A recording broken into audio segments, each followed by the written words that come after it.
Today we're going to be talking about the similarities and differences between Italian culture and the United States culture.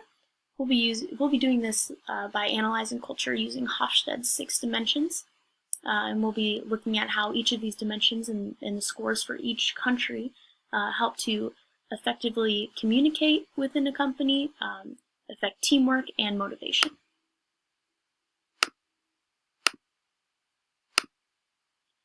Here's just a brief overview of Italy. Here's just a geographic map that gives you a little bit of a better understanding of where it's located. It's highlighted there in green. It's the southern section of Europe. And this is Italy's president, Sergio Mattarella. The Italian government is a little bit different from the United States government. Their president serves 7 years with a renewable term after the 7 years, and also appoints a prime minister, and they also are subjected to parliament. Here's just a map that's going to help us throughout the presentation better understand Italy's scores in each dimension. Northern Italy, which is indicated in blue, is generally known to be richer and just more well off in general, whereas Southern Italy is known for the working class and the blue-collar people. However, this is a generalization.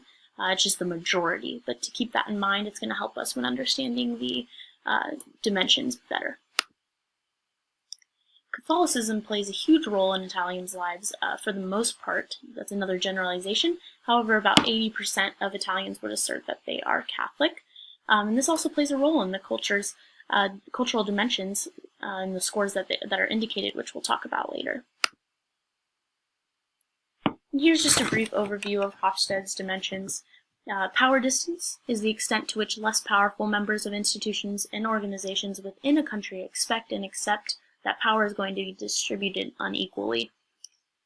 Indulgence is the extent to which people try to control their desires and impulses. Uncertainty avoidance is the extent to which members of a culture feel threatened by ambiguous or unknown situations.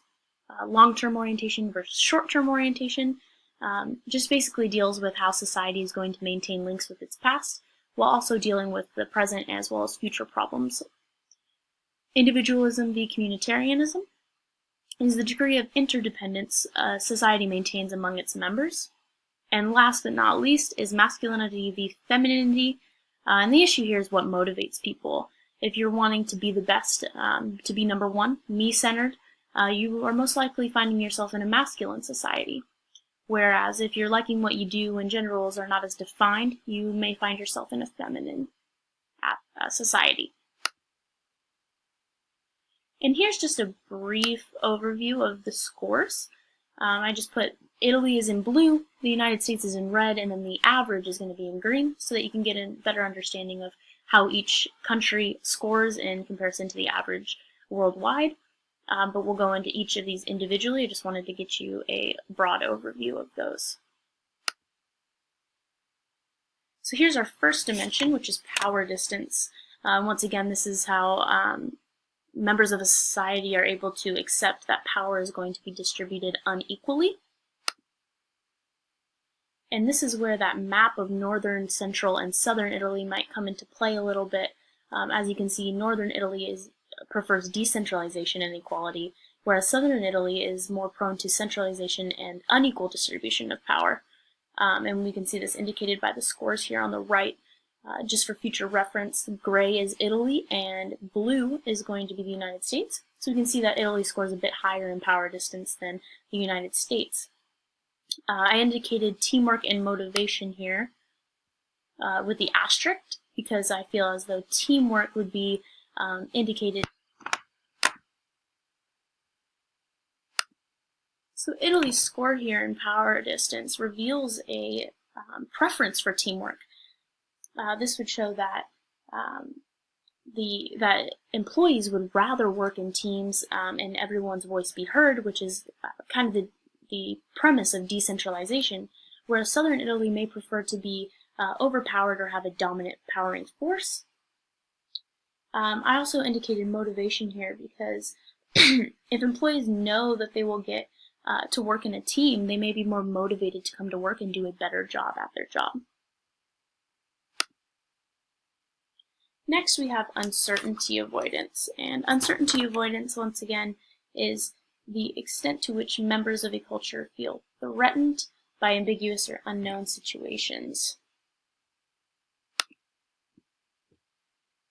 So the scores here on the right, once again, Italy is in gray and the United States is in blue.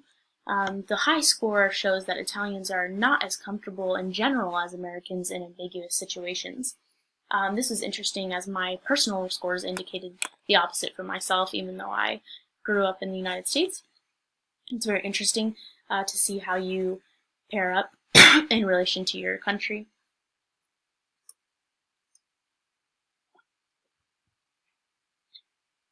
I indicated communication here because if people are uncomfortable, it can oftentimes hinder communication. It can make people more reserved or insecure. And so an expatriate boss would want to understand that Italians are not as comfortable as Americans in ambiguous situations and would want to effectively communicate throughout these ambiguous situations that may arise, or else it could also affect the way that employee works in a team or is motivated throughout the rest of the workday. Long-term orientation is how every society has to maintain links with its past while dealing with the challenges of the present and future. So Italians are very rich in heritage.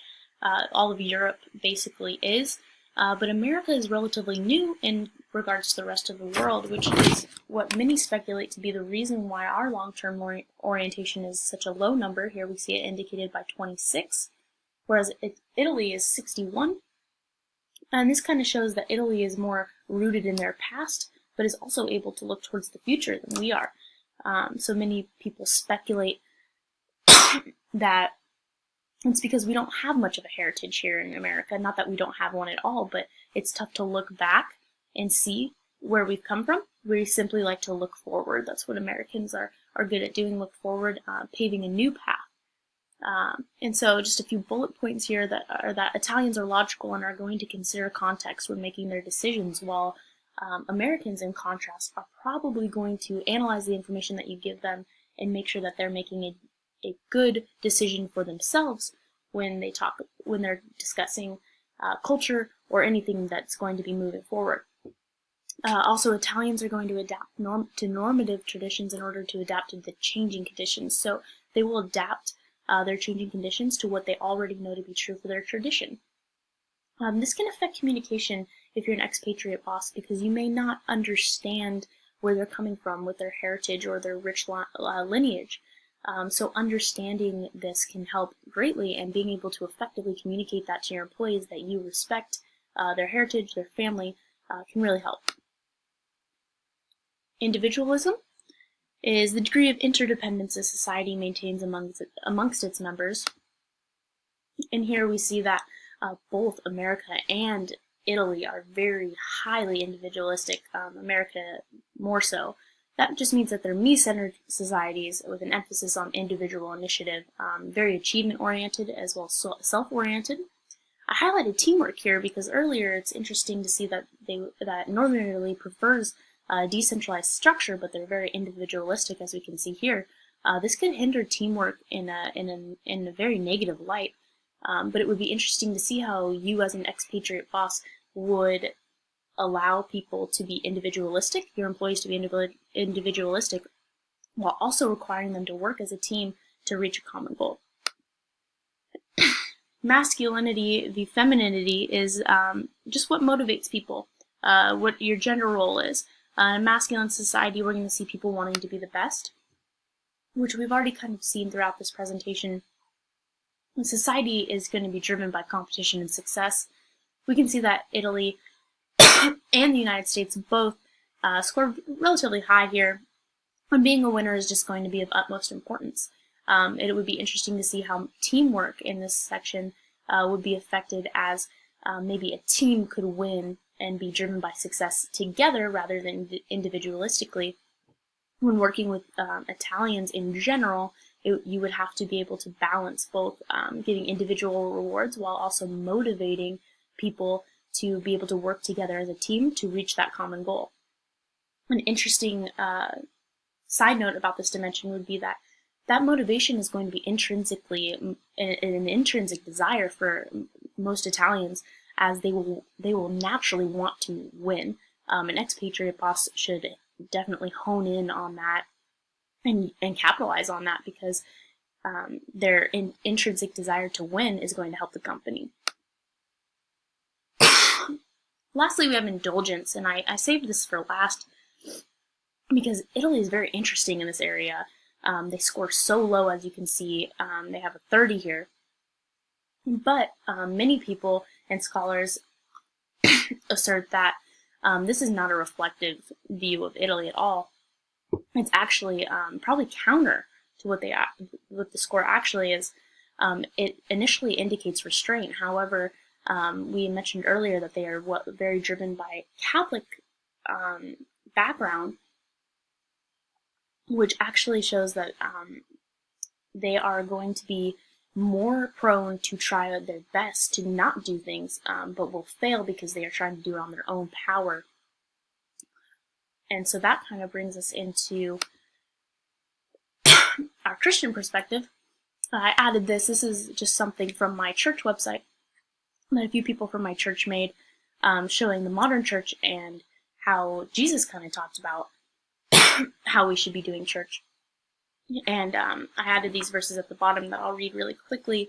Galatians 2:20 says, I have been crucified with Christ. It is no longer I who lives, but Christ who lives in me. In the life I once lived in the flesh, I live by faith by the Son of God, who loved me and gave himself for me. John 15:5 says, I am the vine, you are the branches.